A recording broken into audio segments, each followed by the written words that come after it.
Good morning. Today is Sunday, April 30th, 2023. What is your name? According to Jewish law, what is your name? So, to answer that question, first we have to ask, why do you want to know? Some people have different names in different contexts. For example, there may be a name that your family calls you. There may be a name that your friends call you. There may be a different name that strangers call you. For a Jewish man, there's a name that you use to receive an aliyah at the Torah. For a woman, a Jewish woman, there is a Jewish name that she will use when her name is used in a Misha Beirach prayer. If, let's say, with God's help, she gives birth. Let's say, God forbid, if she is not feeling well, if she's sick, a Misha Beirach.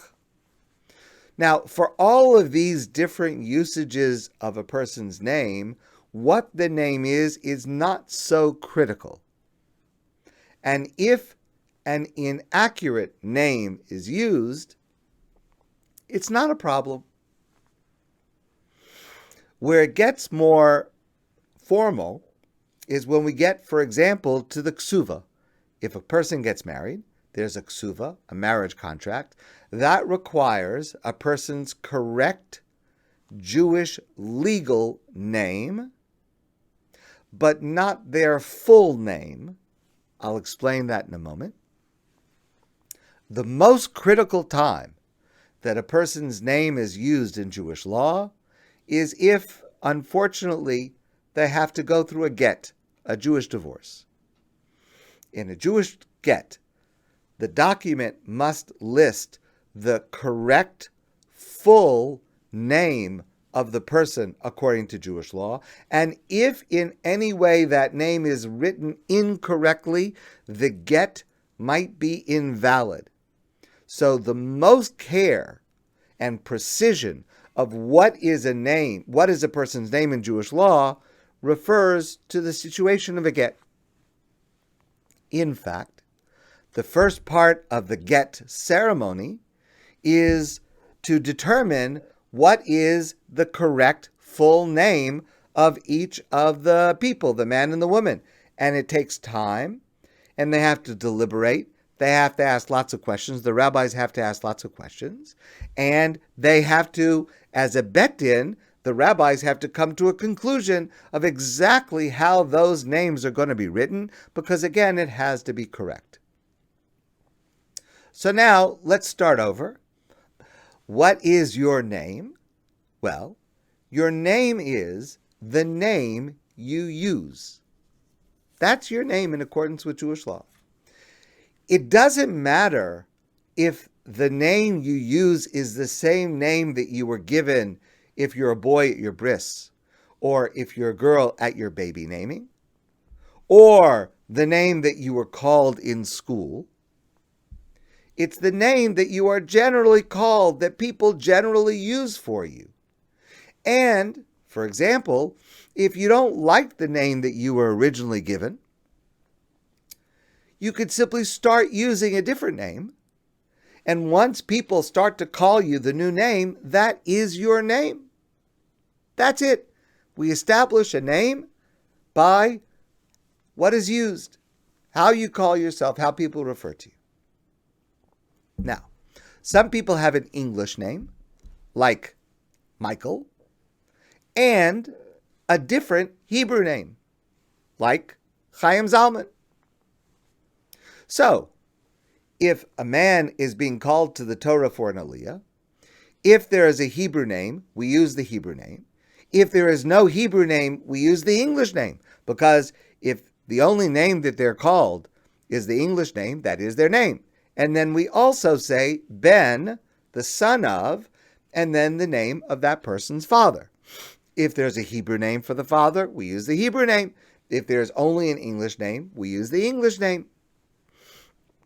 Plus, when a man is called to the Torah for an aliyah, if it is relevant, we refer to them as HaKohen, a person who's a Kohen, or Halevi, a person who's a Levi. So my Hebrew name, the name that I'm used to call to the Torah, the name that I used to be called to the Torah is Chaim Zalman ben Moshe Halevi. My Hebrew name at my bris was Chaim Zalman. My father's Hebrew name is Moshe. My father's a Levi. I'm a Levi. That's my Hebrew name. When a person, God forbid, is sick, and we make a mishaberach for them, a prayer that they should get well, the common practice is to use their Hebrew name if we know the Hebrew name, and if you don't know the Hebrew name, use the English name. Ben or Bas, the son of or the daughter of the mother. So my mother's name is El Kasara. That would be the name that would be used if it was a mishaberach. Chaim Zalman Halevi ben El Kasara. And if the mother does not have an English name, does not have a Hebrew name, then you would use the English name because that's the name. When a person's matseva, when a person passes away and we want to have an inscription on the monument, Sfardim have the practice that they use the person's Hebrew name and Ben or Bas, the son of or the daughter of the mother's Hebrew name. That's common for Sephardic matzevos. For Ashkenazim, often the name that is used is their Hebrew name, if there is one, then the son or daughter of their father's Hebrew name. However, it is perfectly fine to use the father and the mother, and my preference would be to name the son or daughter of the father and the mother, because you want to recognize who both of the parents were. When a matzeva is done, it is important that the family looks into it to make sure that it is accurate, because that is a permanent record that people will look at to see, maybe even generations later, what a person's Hebrew name was. And if it's relevant, it is a very good idea to make sure that it is consistent. So if two people are named after the same ancestor, you want to make sure that they're spelling the same ancestor correct, the same, that there's consistency to the extent that it's possible. Sometimes it's not possible. Sometimes different people have different traditions of what their father's name is, or grandfather's name, or how it's spelled. So again, it's a good idea to try to make it consistent, but it's not always possible. For a ksuva, person gets married. There's a Jewish marriage contract, the ksuva. This is now a legal document. So now we need the Hebrew name if there is one, and if there's no Hebrew name, we use the English name, again, because person's name is what they are called. Ben or Bas, the son of or the daughter of their father's name. If there's a Hebrew name, we use that. If not, we use the English name. The practice of many people, it's my practice, following the opinion of Rabbi Moshe Feinstein and others, is also to list the person's last name. Lemishpachas, the family of, in my case, Whitman, whatever the last name would be. Okay, so that's your name. How do you spell your name? If you are spelling your name in Hebrew letters, so of course, if it's a biblical name that occurs commonly in the Torah, it's pretty clear how to spell it. You spell it the way it's spelled in the Torah. Sometimes that can get a little complicated because of the fact that there are some names in the Torah that in different places, they are spelled with different letters.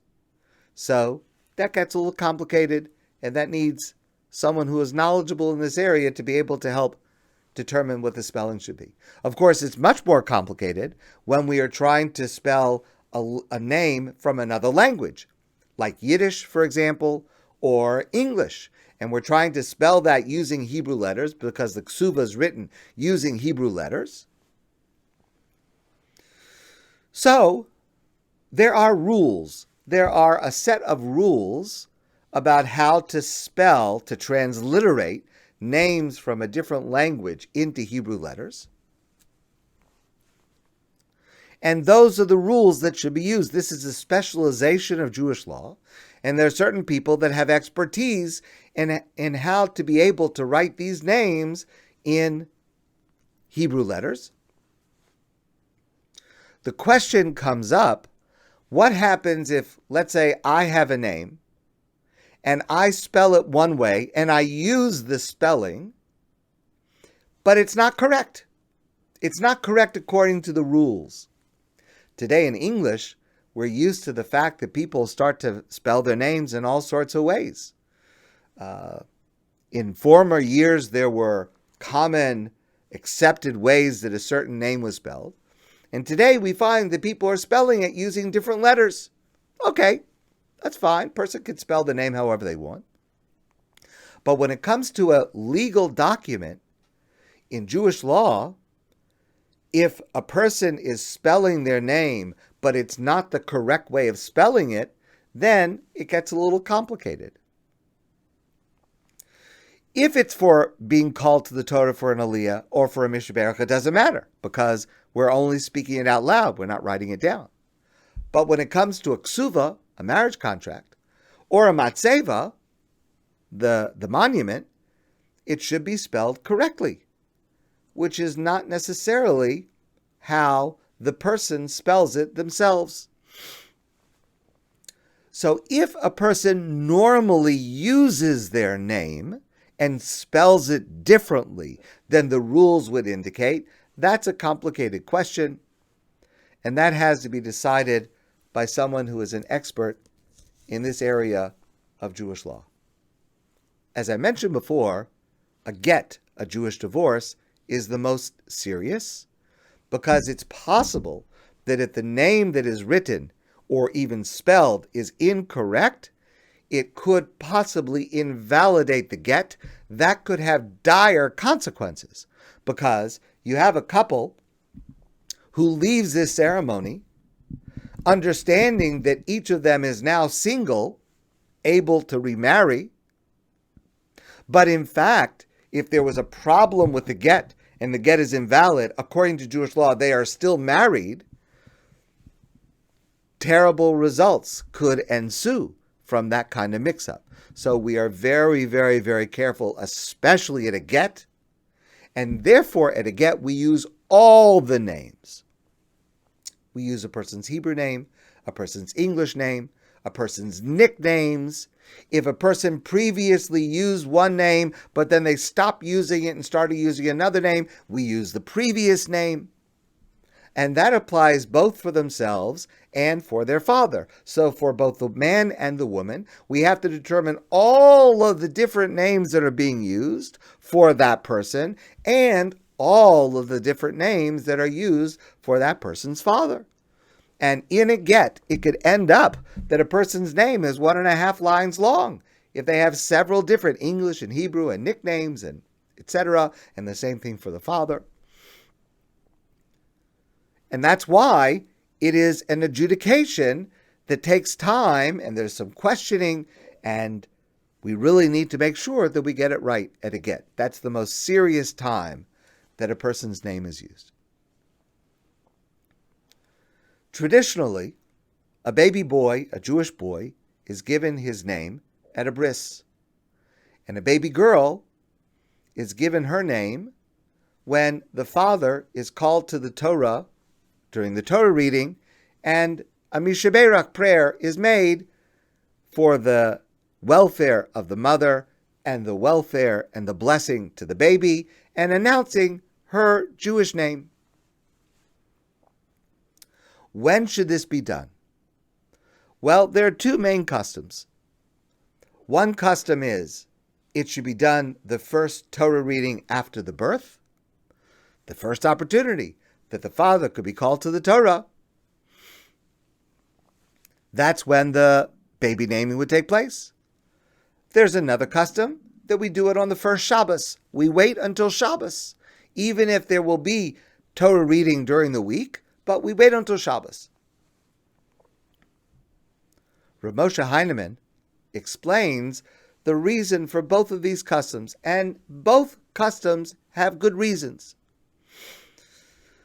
The reason to do it at the first Torah reading, is the principle of Zrizim Akdim LeMitzvah. We want to do it as quickly as possible. We want this baby to have a Jewish name as quickly as possible. So the first Torah reading, we take that opportunity to announce the name.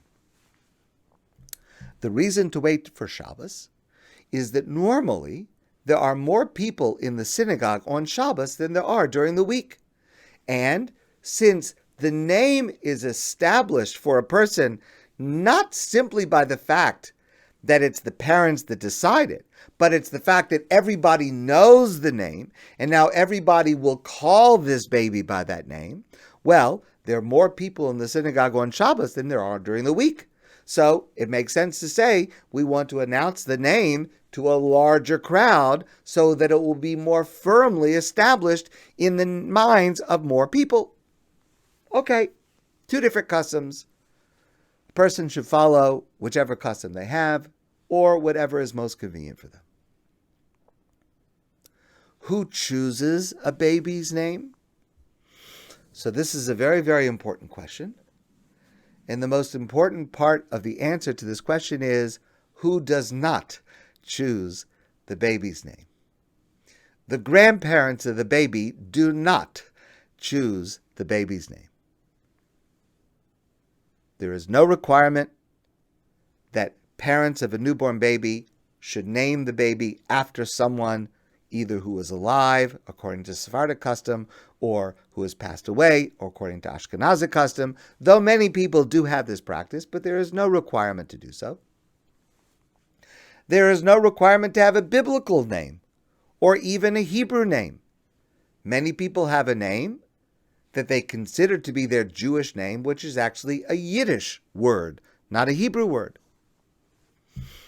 The only guideline that is really important is not to give a name that when the child grows up, the child will be embarrassed by. And some parents sometimes go a little bit over the line on that subject, but parents should think about this child has got to live, hopefully, with this name, and it should be a name that will be copaesthetic with the child growing up. Who gives the child the name? The only ones to choose a baby's name are the parents of the baby.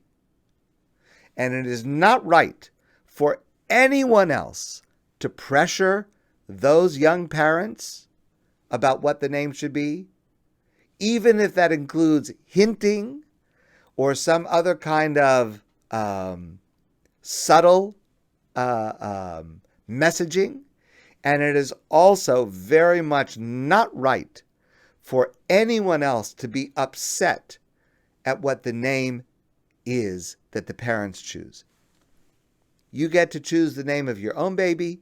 If it's someone else's baby, it's their choice, and you should respect that.